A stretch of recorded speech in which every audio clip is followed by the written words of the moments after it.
হে আমার প্রভু, আমাদের জীবনটা সহজ করে দাও।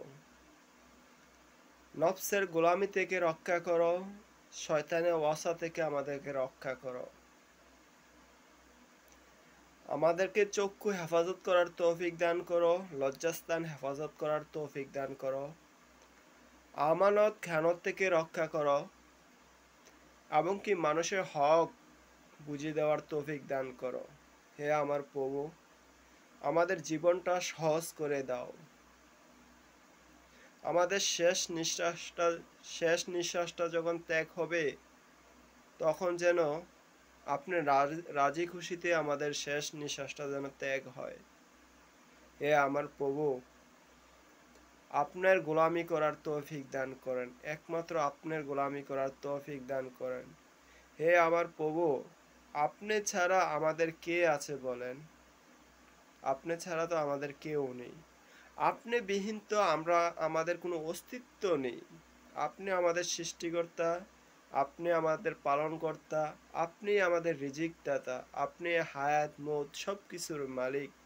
হে আমার প্রভু, তাই আমাদেরকে ডানপন্থী বানান, বামপন্থী নয়। হে আমার প্রভু, আপনি ছাড়া কে আছে আমাদের?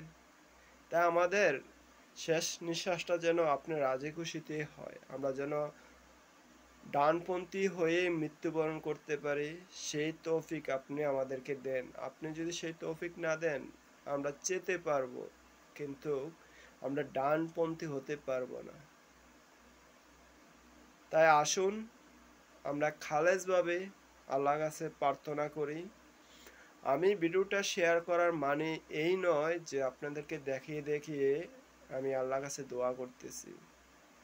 আমি ভিডিওটা শেয়ার করলাম, কোনো ভাই যদি হাজার হাজার ভাই, কোটি কোটি ভাই, লাখ লাখ ভাইয়ের থেকে যদি একটা ভাই যদি আল্লাহর কাছে প্রার্থনা করে এইভাবে আরও গভীরভাবে, যদি কোনো ভাইয়ের দোয়া কবুল হয়ে যায়, ওইটার থেকে আমিও বেনিফিট পাবো।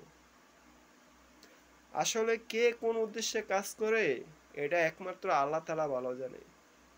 যে যে উদ্দেশ্যে কাজ করো, অন্তরপক্ষে ভালো কিছু বলো, ভালো কিছু করুক, ভালো কাজের সাথে সামিল হোক, বাধা দিয়েন না। ভালো মন্দর বিচার তো আল্লাহ তাআলা করবে। খারাপ করলে প্রতিহত করুন, ভালো করলে প্রশংসা না করতে পারেন, ঘৃণা ছড়াইয়েন না, এড়িয়ে চলেন। তাহলে আপনার আমার সবার জন্য মঙ্গল হবে, আখেরাত জীবন সুন্দর হবে। সবাই আমার জন্য দোয়া করবেন, আমি আপনাদের জন্য দোয়া করি। আসসালামু আলাইকুম ওয়া রাহমাতুল্লাহ।